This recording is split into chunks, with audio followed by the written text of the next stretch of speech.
가수 비비의 노래 밤양갱. 이 노래의 가사를 보며 생각에 잠겨보자.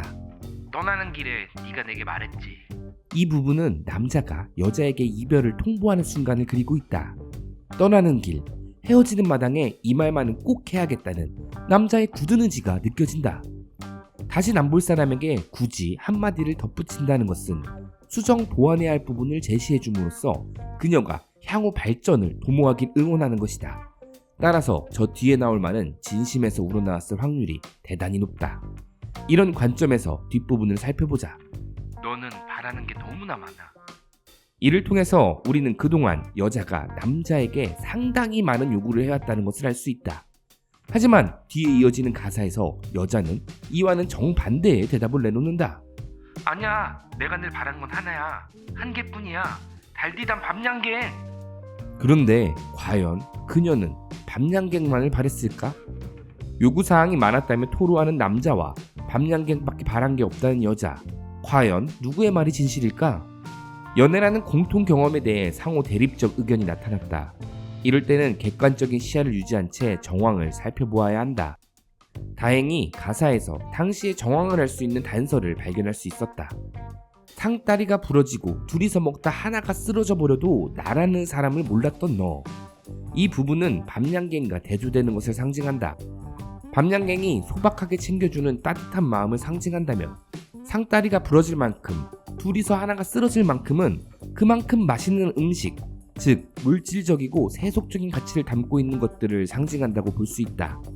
이런 배경에서 그간의 정황을 추론해보자. 여자는 물질적 가치를 제공받았지만 정신적 가치가 충족되지 않아 서운함을 느낀 상황이다. 화려하고 값비싼 선물 혹은 인스타에 올릴 만한 데이트를 제공받았지만 여자는 뭔가 공허함을 느낀 것이다. 즉 물질적 가치만을 제공받고 정신적 가치를 제공받지 못함에 서운함을 느낀 상황이라 할 수 있다. 그리고 이 맥락에 이어지는 후렴은 다른 후렴들과는 조금 다르다. 다른 후렴은 그냥 떠나는 길에 말했다고 하지만 이 부분은 돌아서서 말한다. 그니까 이미 한번 넌 바라는 게 너무 많아 라고 속 시원히 말하고 갈 길을 가다가 휙 하고 뒤돌아서서 한 번 더 말한 상황이다. 이는 남자가 그동안 얼마나 시달렸는지 알 수 있는 대목이다. 얼마나 분통이 터졌으면 한 번으로 부족해서 뒤돌아 한 번 더 말한단 말인가. 남자가 느꼈을 감정을 조금만 더 자세히 알아보자.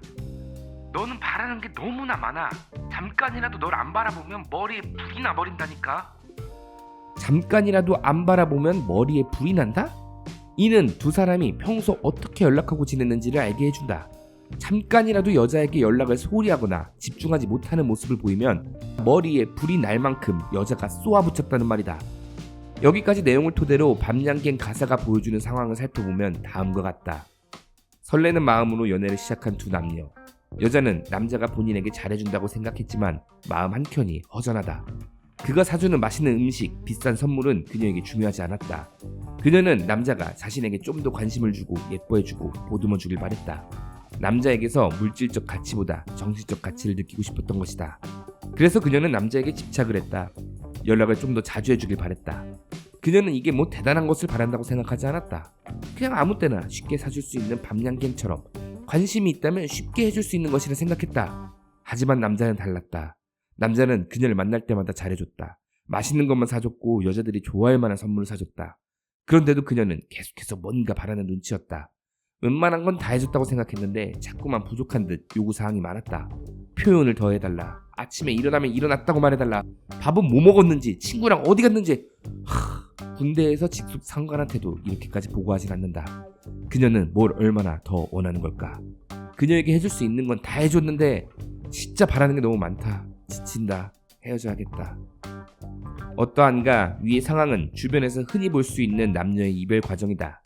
밤양갱이 상징하는 정신적 가치.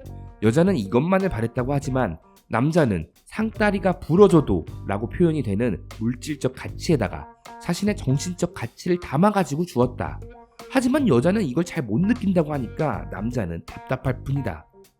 결국 밤양갱이라는 노래는 우리 주변에서 흔히 볼 수 있는 남녀의 이별 레퍼토리, 서로에게 서운함을 느끼는 지점을 세련되게 다듬어 부른 노래라고 정리해 볼 수 있다. 그런데 가사를 분석하다 보니까 문득 이런 생각이 떠올랐다. 사랑하는 대상에게 뭔가를 바란다는 것은 어떤 목적을 지닐까? 사랑이라는 추상적 가치가 지닌 속성 중 대표적인 것은 희생이다. 사랑하는 사람을 위해 나를 희생할 수 있다. 난 이 지점에 멈춰서 한번 생각해 보았다. 희생해줄 만한 대상에게 무언가를 바란다는 것이 조금 모순적으로 느껴지지 않는가? 희생은 그 행위에 대한 대가를 포기함으로써 완성이 되는 것이 아닌가? 2024년 대한민국에서 30대의 나이로 사랑에 대해 생각해본다. 대부분의 현대인들에게 사랑은 어느새 조건문의 형태로 변질되었다. 만약 무엇이라면 무엇을 할 텐데 사랑을 대할 때 위와 같은 양상을 보인다. 너가 이렇게 해줄 거면 나도 이렇게 할 거야. 너가 이만큼 해줬으니까 내가 이만큼 사랑할게. 이런 형태는 충격적이게도 사랑할 것을 준비하는 단계, 소개팅의 주선 과정에서도 나타난다. 직장인 커뮤니티 블라인드에는 셀프 소개글이 자주 올라온다. 이 글들의 주된 내용은 자신의 조건과 더불어 원하는 상대방의 조건을 나열해 놓는 것이다. 단순히 키나 몸무게, 연봉 정도야 그렇다 치더라도 내가 가장 놀랐던 건 상대방 부모님의 노후 준비 여부와 같이 오바, 세바를 넘어 거의 뇌절을 치는 조건을 늘어놓는 것이었다. 여기서 문득 이런 생각이 들었다. 얘네들 무슨 선택교배하나? 인간의 선택교배로 인해 태어난 강아지들처럼 형질이 비슷한 사람끼리만 교배하겠다고 선언하는 모양이지 않은가? 전통적 정략 결혼에 대해 저항하며 자유연애의 가치를 추구하면서 정작 자유롭게 사랑하진 않는다. 이럴 거면 부모님이 정해주는 상대랑 결혼하는 시스템이 훨씬 좋은 거 아닌가? 자유롭게 사랑하라고 내비뒀더니 정작 자유롭게 사랑하길 거부한다. 현대 뇌과학에서 밝힌 놀라운 사실 중 하나는 인간의 뇌는 타인을 위한다는 행위가 불가능하게 세팅되었다는 것이다. 100% 순수하게 오로지 타인만을 위한 동기는 생길 수 없다고 한다. 누군가를 도와주는 이타적인 행동 역시 그 행위로 느낄 수 있는 만족감이라는 보상이 있기 때문이다. 하지만 사랑을 할 때는 놀라운 현상이 나타난다. 바로 나라는 인식 영역이 상대방에게 확장되어진다는 것이다. 뇌에선 상대방을 또 다른 나로 인식하기 때문에 나를 위해서 기꺼이 희생할 수 있게 되는 것이다.